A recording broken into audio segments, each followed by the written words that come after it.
Good morning, everybody. Welcome to chapel. I know what you're thinking. You're thinking, Mr. Werenich, you are not in your usual space. Things are looking a little bit different. I thought for chapel this morning, I would take you on a little bit of a trip. We're actually not far away from the house where I live, but there's something cool that I want to try and show you this morning. We're going to see if I'm able to pull it off or not. Right now, it's about 7:10-ish in the morning. What we're going to do is I'm going to take you somewhere and we're going to see if there's something cool that I can show you. But first, before we do that, we always start chapel off with O Canada. So I'm going to invite you to stand to your feet so that we can play the national anthem and then remain standing so that we can move right into worship.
Remember, don't sit back down. Now we're moving straight into worship. So make sure that you got your dance moves ready. Let's get right into it.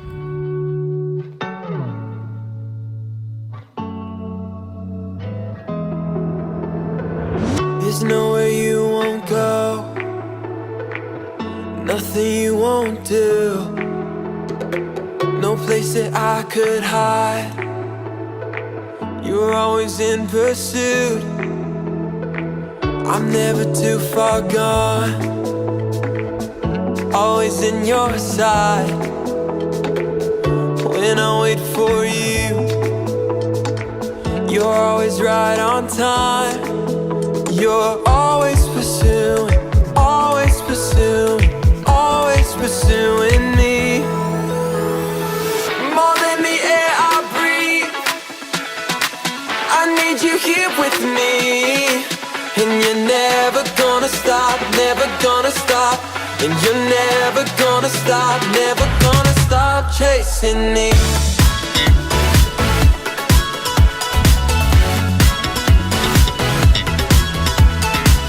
You made a way for me, opened up the door. Jesus, you have my heart, now and forevermore. You're always pursuing, always pursuing, always pursuing me. More than the air I breathe, I need you here with me. And you're never gonna stop, never gonna stop. And you're never gonna stop, never gonna stop chasing me. More than the air I breathe, I need you here with me. And you're never gonna stop, never gonna stop. And you're never gonna stop, never gonna stop chasing me.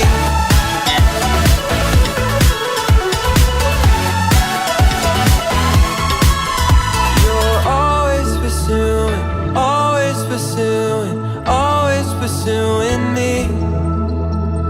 Your love is chasing, your love is chasing, your love is chasing me. You're always pursuing, always pursuing, always pursuing me. Oh, your love is chasing, your love is chasing, your love is chasing me. More than the air I breathe, I need you here with me. And you're never gonna stop, never gonna stop. And you're never gonna stop, never gonna stop chasing me. More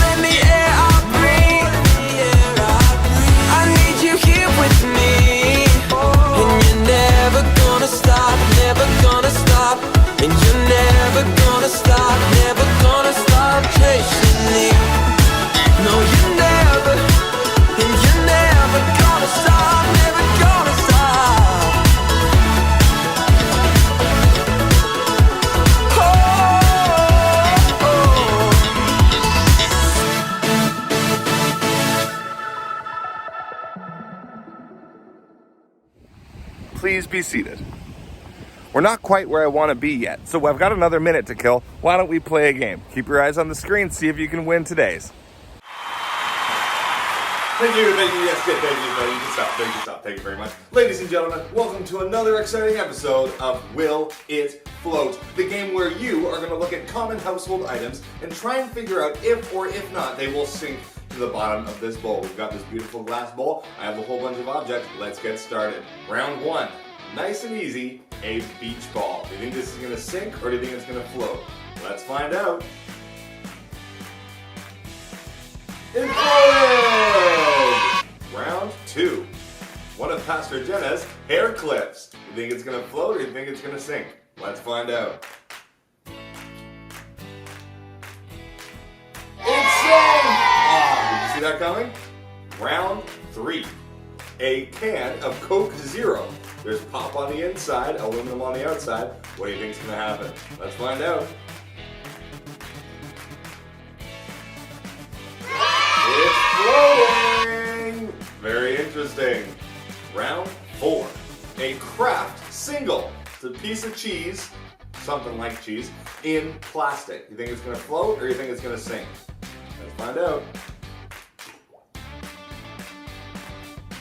It sank. Nothing there. Next up, we've got a yellow pencil crayon. You think it's gonna float or you think it's gonna sink? Let's find out. Floating pretty confidently. Next up, blueberries. You think blueberries will float or sink? Let's find out. They float! Wow, I learned something. Next we have chocolate chips. Just the chips, not the bowl. I'm going to put the chocolate chips in. Do you think they're going to float or sink? Let's find out. They sang. Oh, nothing for them. Now we have a Freezy. Ooh, beautiful for summer days. It's watermelon flavored. I'm not sure if that's going to matter or not. Think it's going to float? Let's find out. Okay, alright. I'll actually try and put it in. Maybe we should cut the Freezy in half. Okay. Half of Freezy. Let's see what happens. It's floating! That took a lot of work. You're doing great. Let's see what's next. A baby toy. It's got bees on it. It's got a little monkey. Think this is going to float or do you think it's going to sink? Here we go. It's floating! And last but not least, a thing of table syrup. Think this is going to float or sink? I don't know what you're thinking. It's bigger than the bowl. I'm going to put it straight in so that we'll know. Here we go. It sank. That's it. Well, guys, thank you for playing another exciting round of Will It Float? Don't go anywhere because we got a whole bunch more fun in store for you. Every month, we've been learning about a different theme, about something that we can be as Christians, as people who believe in God. We've talked about being a justice seeker, a community builder, an image reflector. This month, we're learning about being an order discoverer. When you're an order discoverer, that means you're someone who looks for God's design in the world. Now, when you look at a piece of art, it's pretty easy to tell that someone painted it. It's not, if it's a picture of like a man walking a dog, it's not as though somebody just threw a bucket of paint and it turned into that. You can say, no, that was pretty sure there was somebody who painted that picture. And the same thing is true of the world. When we look around at the world around us, we can actually see the order that God put into things. And it's actually that order that I want to try and see if I can show you today. All right, we're about as close as we can get to the thing that I wanted to show you. If you look at the sky behind me, you can see that it's a deep kind of blue. At least I think it's blue. I'm colorblind, so there could be a little bit of purple in there. I'm not 100% positive, but it's kind of a darker color. But if you notice, the closer we get to this side, things are starting to get a little bit brighter. I'm gonna take a couple steps over here so I can show you why it's getting brighter over here on this part of the sky. I looked up what time this was supposed to happen, and it's supposed to happen right about now. There's a couple clouds in the way, but if you take a look there, what do you think's going on right there? There's something very bright in the sky. Sounds like a bit of a silly question, doesn't it? It's the sun. Obviously, it's the sun. And because we're here in the morning, what we're looking at right now is the sunrise. Now, the sunrise might not seem like a super exciting thing. After all, it does happen every morning. But I do think that's kind of the exciting part about it. Chaos is when things are unpredictable. So if you were to throw a box of coins on the ground, they would go all over the place. It's not like they would land neatly in one stack or like they would land in a perfect circle. They would go everywhere. That's chaos. And there's a lot of chaos in our world. We make accidents all the time. But we also have a world of order. Every single morning, for as long as you've been alive, that sun, the one right there, has risen in the sky. And I got news for you. It's been happening longer than you've been alive. It's been happening since the creation of the world. The sun is a wonderful display of the order that there is in the universe. All this talk about finding order in the universe reminds me of a Bible story. Let's watch it together. Elijah was on the run. After he had killed the wicked prophets of Baal, the evil queen Jezebel threatened to kill him for all that he had done. King Ahab and Jezebel had wiped out all the other prophets. Elijah was the only one left, so it's safe to say that this was not an empty threat on Jezebel's part.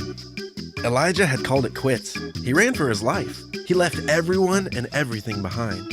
He eventually came to a broom tree that was all by itself, just like he was. He lay down underneath it and prayed and asked God to take his life, but there was no reply. After Elijah finished praying, he lay down under the broom tree and went to sleep. As he was sleeping, an angel appeared to him and shook him awake. "Get up and eat," the angel said. Elijah looked around, and right beside his head was some nice warm bread, baked on hot stones, and a jar full of water. So Elijah did what the angel said. He ate some bread, drank some water, and then he lay back down. But the angel shook him again and told him to eat more, because Elijah had a long journey ahead of him, and he would surely need the strength. So Elijah ate and drank some more. Elijah went on to travel for 40 days and nights to a place called Mount Sinai, where he found a nice cave to spend the night.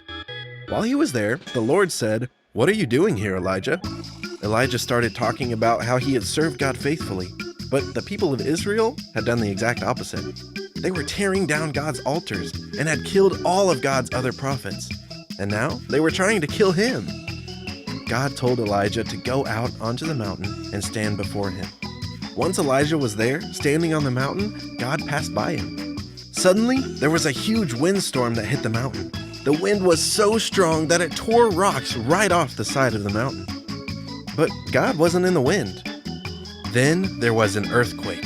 Elijah held on tight as the ground shook. Once it finished, he realized that God wasn't in the earthquake either. After the earthquake, a fire began to blaze around Elijah. But God wasn't in the fire either. That's when Elijah heard it, the sound of a gentle whisper. Elijah quickly wrapped his cloak around his face because he knew that this was God. Elijah stood before God on the mountain, and God asked him again, "What are you doing here?" Elijah's response was the same. He told God about his concerns again. Then God gave him a plan. He told Elijah to go and anoint a new king and a new prophet to take his place. So Elijah went out and found Elisha. King Ahab and Queen Jezebel never were able to kill Elijah. In fact, Elijah never actually died. God brought him directly into heaven, but that's a different story for another time. The end. What I love about this story of Elijah is that God wasn't in the chaotic parts of what was going on up on the mountain. He wasn't in the howling winds. He wasn't in the quaking earth. He wasn't in the wildfire. All of those things are powerful and they're incredible, but it was in the tender whisper, the still small voice, that Elijah was able to see that that's where God was. God is a God of order, not a God of chaos. Now you might think, okay, well, what's the big deal? We have order in the universe. Why is that important? Well, when we look throughout the universe, Whenever we see order, we usually find that it's connected to someone intelligent. If you look at your room, if you see that it's neat and tidy, that usually means someone has cleaned it up. If we see mess, anything could have happened. A tornado could have blown through or something like that. But when we see order, we usually think of intelligence. And when I look at the sunrise right now, I can see that this is something that has been happening over and over and over. It's a rhythm. It's something that is continually happening again and again. And when we see something that is consistent, that means it has order. There's a Bible verse that is going to pop up on the screen. The way that I like to read it is this: "For ever since the world was created, people have seen the earth and sky. For everything he's made, we can see his qualities, his power, and his divine nature from on high." I know I paraphrased it a little bit, but I didn't have it 100% memorized by the time I got out here this morning. Our universe has order to it. And the more we look at our universe with scientists, with experiments, with things like going out and seeing a sunrise, we can see more and more of the kind of world that God put together. God put together a world that we can predict, a world that we can understand. There's so much that we don't understand, but there's things, very important things, like the sun coming up that we know that we can count on. And God's like that. Every day he is there for us. Even when things get dark, like they are a little bit on this side, even when things get dark, we know that God is always close. He's never far away. We've got time for one more worship song, so I invite you to stand to your feet as we worship the Lord together.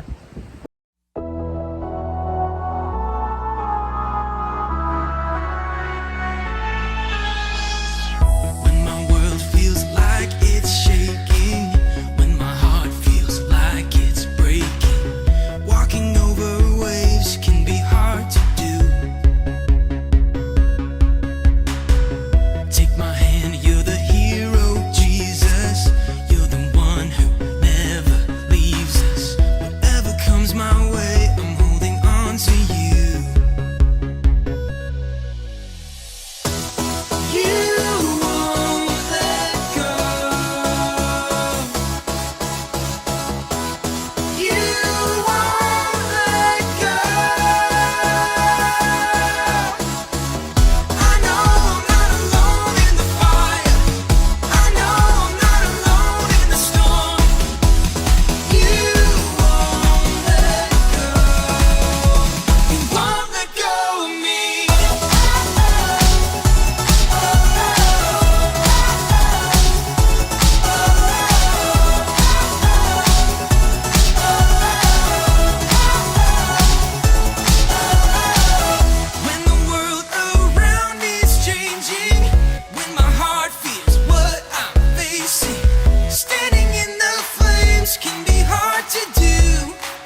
that's all the time we have for today. I hope you guys enjoyed coming out and getting to see the sunrise with me.